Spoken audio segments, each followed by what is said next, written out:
Men Aysa Konay, bugün sizlerмен mening favori tаңғы астарыммен бөлісетін боламын. Бұла салмақ тастауыңызға көмектеседі.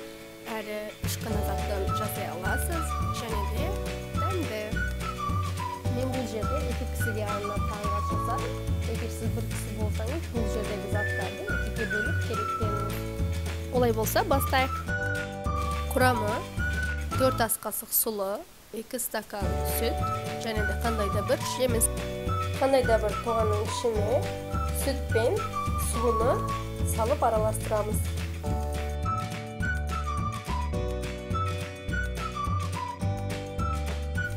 Қайнағанға дейін орташа отта пісірамыз, және де үнемі араластырып отыру керек, астына жабысып қалмау үшін. Қайнап бастағаннан кейін отты ең азына қысып қоямыз. Жылылар жұмсағаннан кейін оттан аламыз, сосын дәмдендіруге кірісеміз. Бұл жерде негізі үйде дайын не бар болса, сонымен дайындай беруіңізге болады. Мысалы, маған алмамен, албыртпен және бананмен жеу ұнады. Бұлардың жанында сіздер тәттіні жақсы көретін болсаңыз, бал керектеніңізге болады. Бұл жерде банан, тәтті болған бал керектенбедім.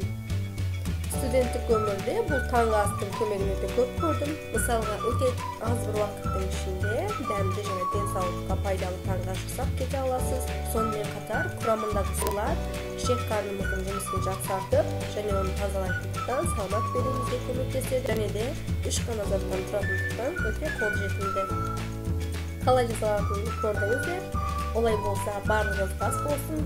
Келесі видеода көріскенше аман сау болыңыз. Егер видео ұнаған болса, лайк басып және арнама жазуды ұмытпаңыздар. Көріскенше.